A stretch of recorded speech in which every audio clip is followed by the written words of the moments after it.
Ceasefire के बाद कैसे ईरान के नए फैसलों ने फिर से इजराइल की नींद उड़ा दी है। न्यूक्लियर पावर बनने की जिद पर अड़े ईरान ने एटम बम बनाने की दिशा में 3 बड़े और अहम कदम उठाए हैं। और ये 3 कदम ऐसे हैं जो दर्शाते हैं कि ईरान को एटम बम बनाने से अब अमेरिका भी नहीं रोक पाएगा। जंग में जीत गया ईरान, फिर शुरू किया एटमी प्लान। अमेरिका के B-2 बॉम्बर बेकार गए, ईरान ने यूरेनियम बचा लिया। ईरान का परमाणु प्रोग्राम जिंदा है, इजराइल को बड़ा नुकसान हो गया। ईरान ने 400 किलोग्राम यूरेनियम बचाया, इजराइल का दिमाग चकराया। एटम बम के लिए ईरानी संसद में नया बिल पास, अब मोसाद भी फेल।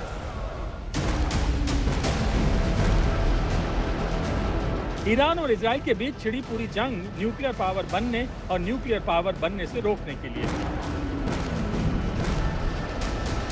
बेंजामिन नेतन्याहू ने कहा था कि ये जंग तब तक चलेगी जब तक ईरान के परमाणु ठिकाने पूरी तरह से नेस्त नाबूद नहीं हो जाते।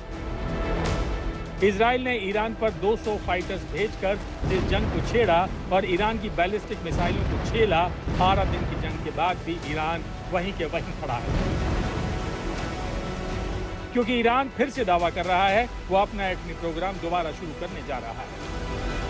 अब इसमें नुकसान किसका हुआ? इजराइल के शहर तबाह हो गए। दुनिया का सबसे सुरक्षित शहर माने जाने वाले तेल अवीव में बिल्डिंग्स के परखच्चे उड़ गए। इजराइल की सबसे बड़ी आबादी वाले शहर हाइफा को ईरान ने मिसाइल अटैक से उजाड़ दिया। ईरान की बैलिस्टिक मिसाइलों के सामने इजराइल का एयर डिफेंस सिस्टम आयरन डोम फेल हो गया।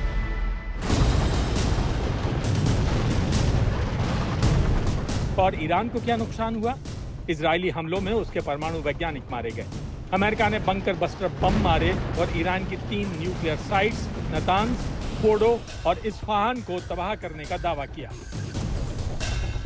लेकिन खुद अमेरिकी रिपोर्ट्स ने यह खुलासा करके चौंका दिया कि ईरान अपनी न्यूक्लियर साइट से 400 किलोग्राम के करीब यूरेनियम बचाकर ले जाने में कामयाब हो गया। तो फिर जीत किसकी हुई? रिपोर्ट के हिसाब से तो ईरान ही जीता, क्योंकि ईरान का यही बचा हुआ यूरेनियम उसे न्यूक्लियर पावर बनाने के लिए काफी है और इसीलिए ईरान ने नए प्लान पर काम शुरू किया है। सबसे पहले ईरान ने आज अपनी संसद में एक विधेयक पारित कर दिया है। ईरान अब अंतर्राष्ट्रीय परमाणु एजेंसी IAEA के साथ कोई जानकारी साझा नहीं करेगा। इस विधेयक का मकसद साफ है कि जब तक ईरान के परमाणु स्थलों की सुरक्षा की गारंटी नहीं दी जाती, तब तक एजेंसी के निरीक्षण अधिकार सस्पेंड रहेंगे। इसका असर ये होगा कि अब IAEA के निरीक्षकों को ईरान में नियमित रूप से आने जाने और न्यूक्लियर साइट्स की जांच करने की अनुमति नहीं होगी। इस बिल के पास होने के बाद ईरान की संसद के अध्यक्ष मोहम्मद बाकर कालिबफ ने दुनिया के सामने आकर ऐलानिया कहा कि ईरान अपने नागरिक परमाणु कार्यक्रम में तेजी लाएगा। आपको बता दें कि IAEA का कहना है कि उन्होंने ईरान की न्यूक्लियर साइट्स की जांच अमेरिकी हमलों से पहले की थी। IAEA प्रमुख राफेल ग्रोसी ने ईरान की सुरक्षा परिषद से अनुरोध किया कि उन्हें फिर से फोर्डो साइट पर जांच की इजाजत दी जाए, लेकिन उससे पहले ही ईरान ने अंतर्राष्ट्रीय परमाणु ऊर्जा एजेंसी यानी IAEA से संबंध तोड़ लिए। अब ईरान के इस कदम में भी इजराइल की हार है। वह इसलिए क्योंकि अमेरिकी रिपोर्ट्स में दावा किया जा रहा है कि ईरान 60% तक संवर्धित 400 किलोग्राम यूरेनियम बचाने में कामयाब रहा। खुद अमेरिका के उपराष्ट्रपति ने इसको स्वीकार किया है। अमेरिकी उपराष्ट्रपति JD वैंस ने एक न्यूज चैनल से बात करते हुए इसकी पुष्टि की है। उन्होंने माना है कि पिछले हफ्ते ईरान की 3 परमाणु सुविधाओं पर अमेरिका के हवाई हमलों के बाद यूरेनियम का 400 किलोग्राम भंडार गायब हो गया। उन्होंने माना कि 400 किलो संवर्धित यूरेनियम से कम 10 परमाणु बम का निर्माण हो सकता है। रिपोर्ट्स के मुताबिक ये 400 किलो यूरेनियम करीब 60% तक संवर्धित है और परमाणु बम बनाने के लिए 90% संवर्धित होना जरूरी है। दावा यह भी है कि ईरान 3-4 हफ्तों में 60% से 90% यूरेनियम संवर्धित कर लेता, इसलिए इजराइल ने ईरान पर हमला किया था। रिपोर्ट्स के मुताबिक 60% तक संवर्धित यूरेनियम को ईरान के प्रमुख स्थलों पर संग्रहित किया गया था और अब माना जा रहा है कि अमेरिका के हमले से पहले इसे हटा दिया गया था। हालांकि अमेरिकी उपराष्ट्रपति JD वैंस ने यह भी दावा किया है कि अमेरिका को यकीन है कि फोर्डो, नातांज और इस्फहान में मौजूद ईरानी परमाणु ठिकानों को या तो गंभीर क्षति पहुंची है या वो पूरी तरह से नष्ट हो चुके हैं। JD वैंस ये भी कहते हैं कि वो इसकी सटीक जानकारी नहीं दे सकते हैं और इसको लेकर वो पूरी तरह से निश्चित नहीं है।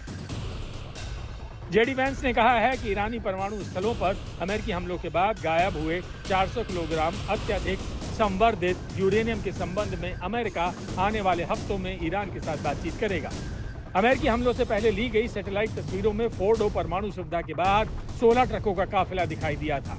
ईरान के उप विदेश मंत्री अली बाकेरी कहत रवांची ने कहा है कि हमने लगभग पूरा संवर्धित यूरेनियम हमलों से पहले गुप्त स्थान पर पहुंचा दिया था।